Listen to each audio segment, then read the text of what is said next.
Good morning, Rabotai. Welcome back to Breakfast in the Class. Breakfast in the Class today is, and learning for the entire week, is dedicated by the Torah Center, Silvadona Philip Alush, in loving memory of his parents Yehuda ben Leoni and Haya Josette bat Louise, Zichronan Leracha. Also dedicated in loving memory of Tammy's father, Ronan Levy, the Ilun Nishmat Ronan ben Margalit, and in honor of Jason Levy on his 40th birthday, sponsored by Tammy and Michael Abdan.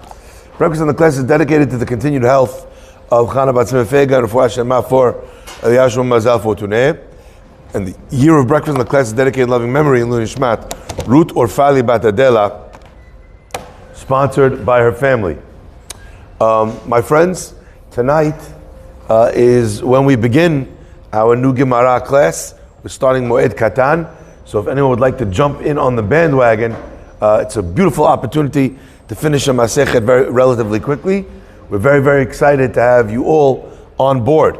Last but not least, the name of the class today, the title of today's class this morning is I Am Small. And I know that today, when you're so far away, it feels like that's the reason why that's the title.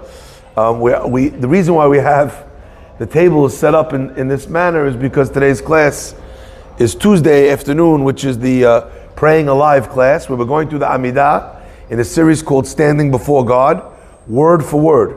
So that's a 12:30 class. It's a women's class. It's all recorded and online.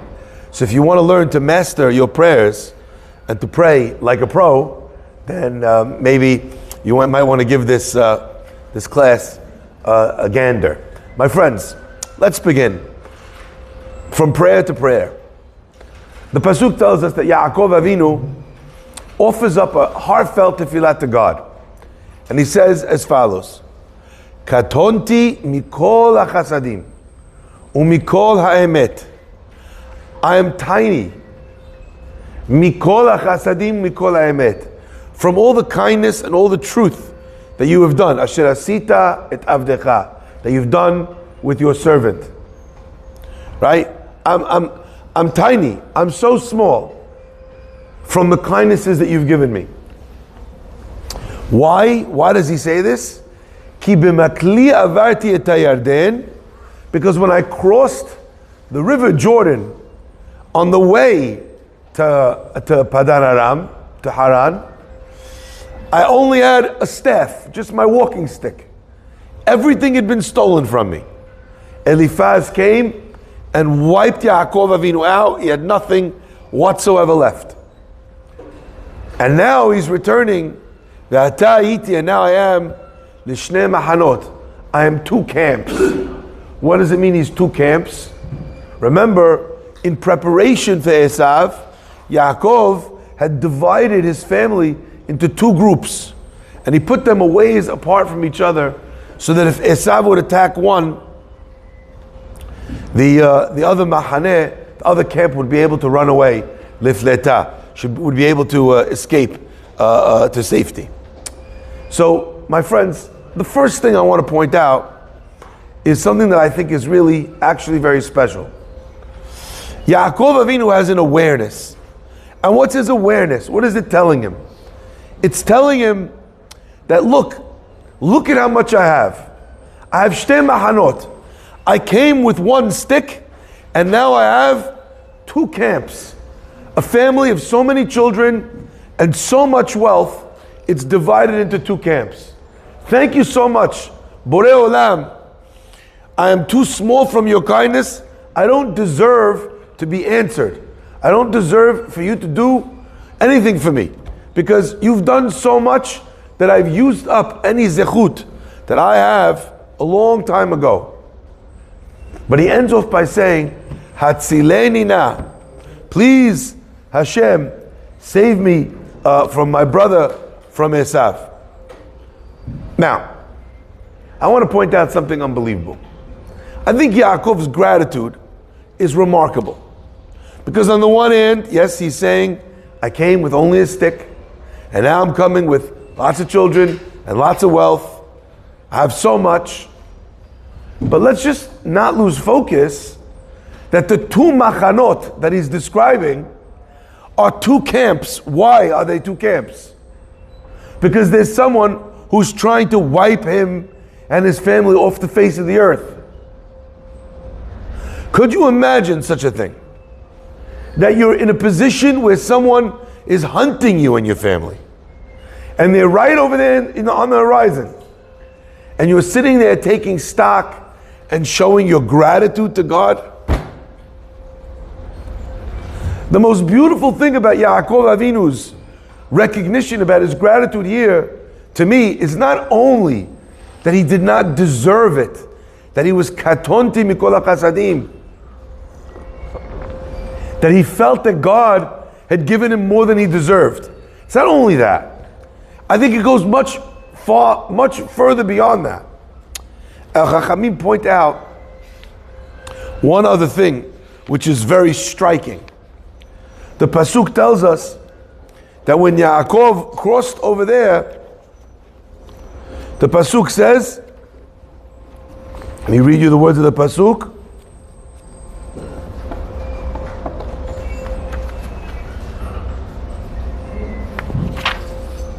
Vayalen sham balayla hahu. He crosses this river that he's making this prayer by, and he lies down by the river. Vayalen sham, and he goes to sleep. Who could go to sleep? The siren just went off that a terrorist got into the Yishuv. Esav is coming. 400 men. 2 machanot. And what's Yaakov feeling in this moment that we would be feeling? Anxiety and animosity towards God. Yaakov is feeling instead gratitude and safety and security. Vayalen sham, he goes to sleep. Would you be able to sleep? If he felt security, he wouldn't separate the camps. Sorry? If he felt secure, he wouldn't. Oh! Here's JC with the beautiful question. Beautiful question Jonathan's asking. Are you grateful? Are you relaxed? Are you secure? But you split into two camps. But we already see that there's this dichotomic relationship that Yaakov has with the fact that he needed to split his camp into two, because he puts it in his thank you note. Imagine you wanted to go say thank you to your boss. And you say, thank you so much for giving me this job, and for taking me when nobody would take me, and also for not giving me the amount that I'm worth. You don't put that in a thank you. Why is Yaakov saying thank you that now I'm in two camps? Why? Because I'm being hunted. The answer is magnificent. You know why Yaakov goes to sleep? Because Yaakov is obligated to do everything he can to be able to prepare for the impending scenario. But the minute Yaakov is done the three things that he can do, right? Prayer. He's done, prepared for war. And he's prepared for gifts to send to Esav. He's done his responsibility. What does Yaakov do now? He goes take a nap. So at the same time that he splits the camp, at the same time that he's in two machanot, Yaakov Avinu is not nervous. He's not worried about that. And by the way, it's actually a fascinating thing. This idea. The answer is, and I think it's something we could all take on board. Share with you something a bit paradoxical. I was visiting with a student. She lost her mom when she was very young, maybe 17 or 16 years old. And she needed some chizuk. She needed some, like a pick-me-up. So everyone in this Shiva house is, very upset. But she's like holding it together. She's okay. So I went up to her and I said, I'm so impressed You could see everyone's broken, but you really have such a strength about you. She said to me, I just keep repeating in my head something you told me when I asked if you had a few minutes to speak, to give me some strength, give me some chizuk. I still remember what you said. That's why everyone else is in pieces, and I'm okay, I'm holding it together. I'm the anchor for the whole family. I said, excuse me, Mechila, only rabbis will understand this. What did the rabbi say? What do you say?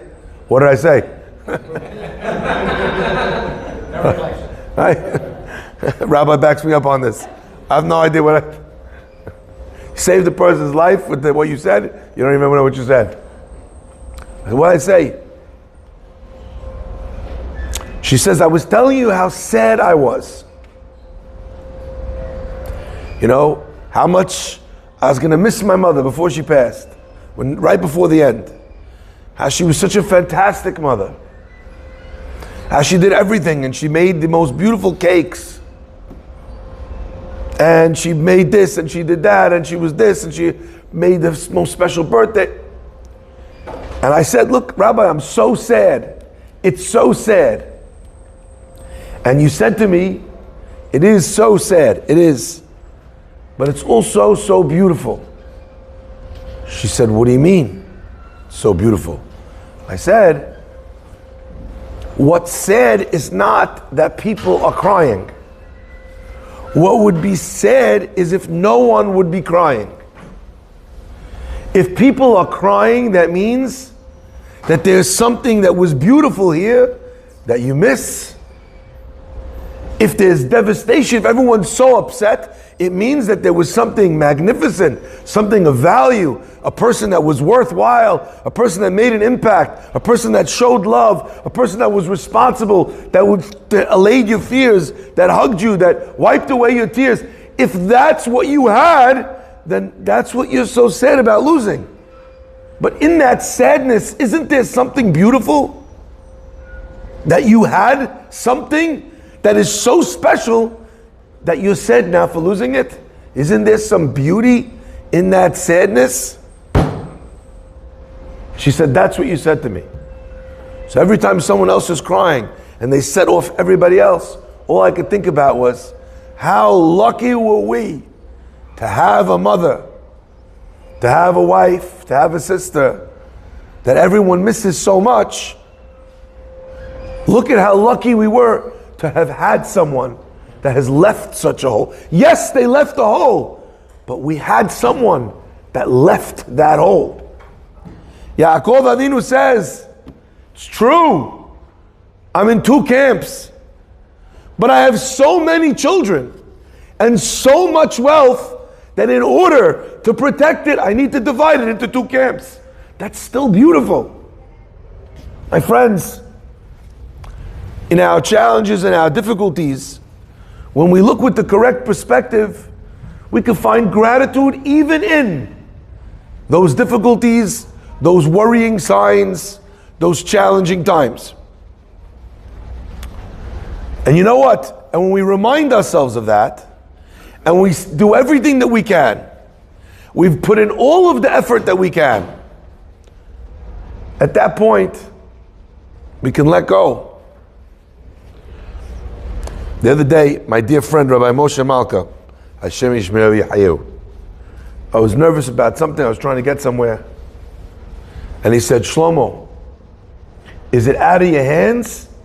I said, yes, nothing I can do. He said, if it's out of your hands, get it out of your head. What a beautiful line. So Yaakov does all the prep. Then he does all the prayers. And then what does he do? He nams. Vayalen sham. And he goes to sleep.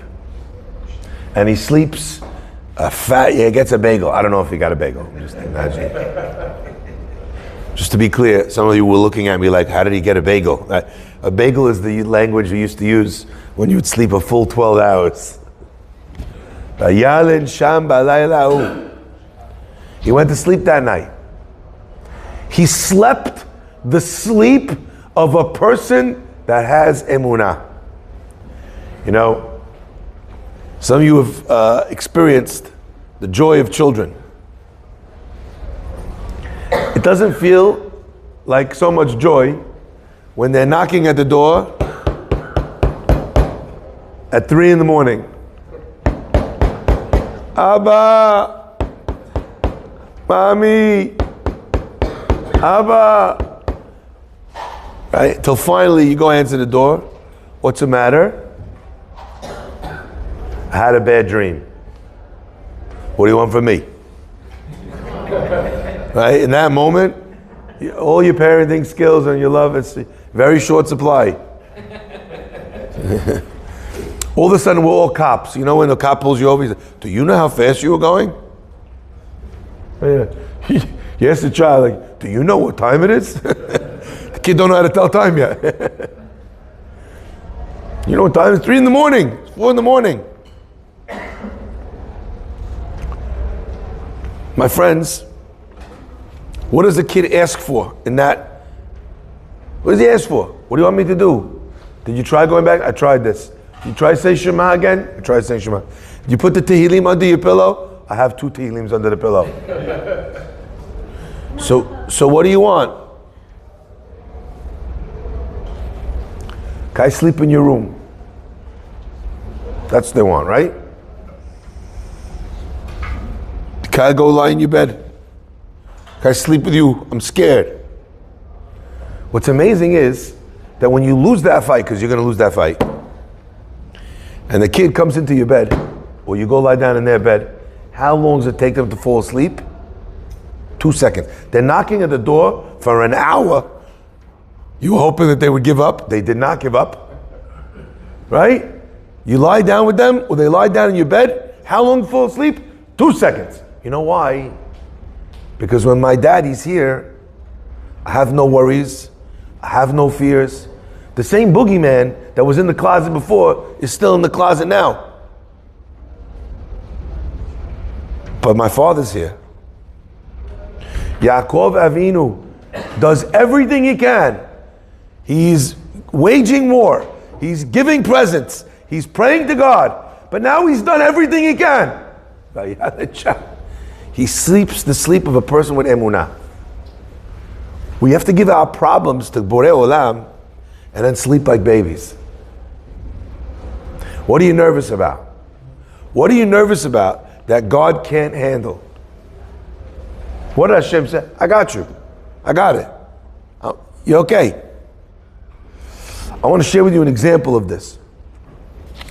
There's a young man, a young budding Torah scholar, living in Eretz Yisrael. Anyway, he noticed that there was this kid in the shul whose father passed away in a tragic story. Little kid, young boy. So, you know, the father used to study with him in the shul. You always used to see them there. And now the kid's coming to shul. He's coming late. He's leaving early. He's got no one there. His wife, his mom, and his sisters. He's the oldest kid boy in the family. This young man decides, you know what? I'm going to take it on myself. I'm going to learn with him every morning before Shacharit. Smart kid, turns out to be. He gets everything. And they're learning, and the kid is flying. And this young man from the shul becomes like a second father to him. Someone that's a real father figure. He tells him all of his problems, all of his issues. He gives him encouragement. And the kid's life begins to change. He starts to flower. He starts to open up. Anyway, one day, this young man wakes up in the morning, sees an email. The email says, effective today, we're closing your bank account. You're in overdraft. You already owe money. If you don't pay up the chov, the overdraft, the money you owe today, we're returning your checks and your account is closed. The guy can't believe it. He thinks to himself, you know what, maybe I should quickly run to a couple, I'm not gonna have time later, this is my only time. Maybe I could run to a couple people. They have a gemach, a free loan society. I could borrow some money from this one, borrow some money from that one. I'll solve the problem. But on the other hand, this is my time to learn with this kid. But I learn with the kid every day.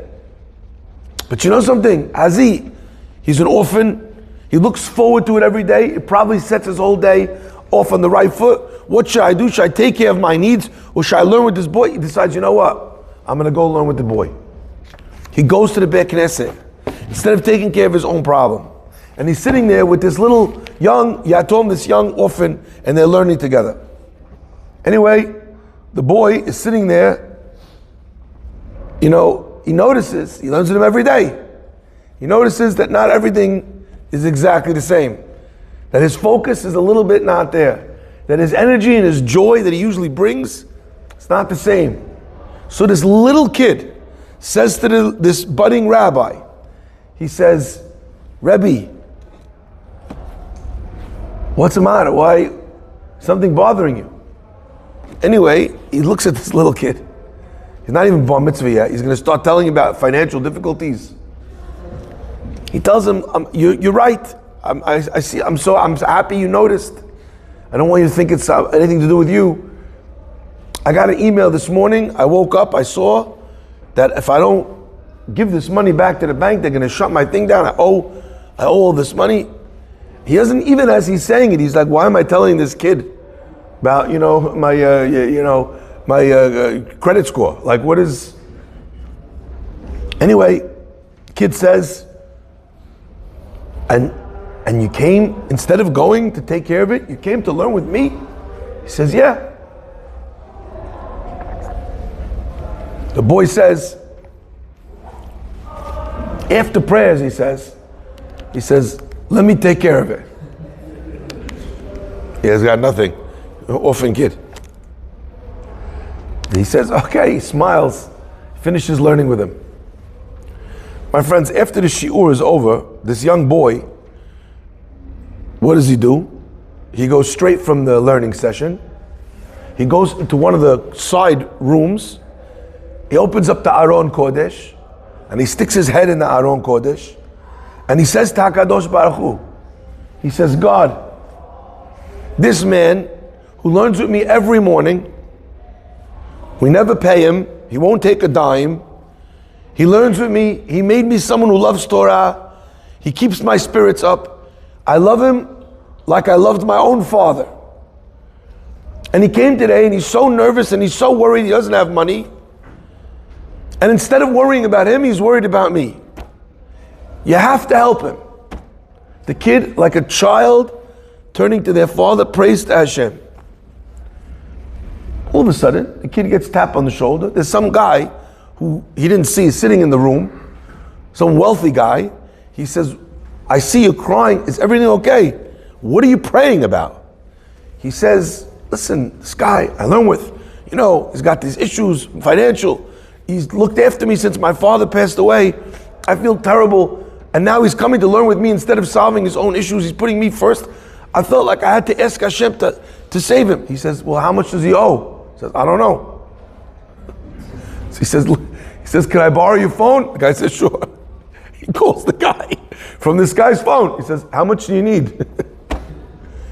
The guy is thinking to himself, I'm going to tell this kid, But again, he finds himself, he says, I'm short 7,000 shekel. Anyway, the fella hears on the phone already how much he owes. He says, hang up the phone. He says, okay, hangs up the phone. He writes him out a check for 7,000 shekel. The kid takes the money, goes running back to the, and he tells him, he says, you don't have to pay it back. Tell him it's a gift. The kid goes running back, hands him the check. He says, when do I have to pay it back? The boy says, it's a gift. He says, a gift from you? He says, no, it was a gift to me, to give to you. The guy told me I don't have to pay back. I'm telling you, you don't have to pay it back. My friends, had he not gone to learn, he would have ran around and tried to borrow the money. Maybe he would have got it, maybe not, we wouldn't have got it. If he would have got it, he would have had to pay it back. When you solve your problems instead of God, and you cut God out of the system, out of the problem, you may or may not solve it. But even if you solve it, you may or may not solve it in the best way for you. When God is taking the wheel, not only does he figure out how to get it to you, and get it to you immediately, he figures out how to get it to you in a way where you don't even have to pay it back. I'm not talking here about money. I'm just using this example for a person to be able to understand the level of their emunah and what it could be, and how their emunah could let them live their life. How you could sleep like a baby. How you could not be a nervous person. How you could not be anxious about things. You know why? And I love this. Up until this point, did God take care of you? You might not have everything that you wanted. You might be in a situation of shte machanot. You might be in a difficult position because of this, or because of that, or because of something else. But you're here. You're here. And you have things. I don't know, I'm not going to fill in that blank for you. Katonti mikol hasadim. You've done so much for me. Ve'ata ayiti l'shnei machanot. When you look backwards and you see that God was with you till now, you can extrapolate forwards and know that God will be with you in the future. And as much as you could lie down and close your eyes and sleep like a baby, is how much God will interfere, quote unquote, with your life. And how much you're taking the wheel from Him, away from Him, and trying to solve every one of your own problems. That's how much Hashem says, you got this? Okay, no problem. I'll let you take care of it. So what do we want? Do we want to be katonti, where Yaakov Avinu says, I wasn't even able to pay you back. You did it, and I don't have to pay you back. Katonti, I don't have any zuchuyot. Or do we want to be the guy that's paying very dearly for the things in our lives? Hashem should bless us, Be'ezrat Hashem, to use this approach of Yaakov Avinu, to say, Hashem, you've given me so much, I need more from you. But nothing you've given me is something I've deserved. I'm so grateful to you, and I need more, because without you, I'm nothing. When a person prays that way, then they get to sleep the sleep of the protected, of the innocent. Be'ezrat Hashem. Baruch Hanei Le'olam. Amen ve'amen. Rabbi Chananya ben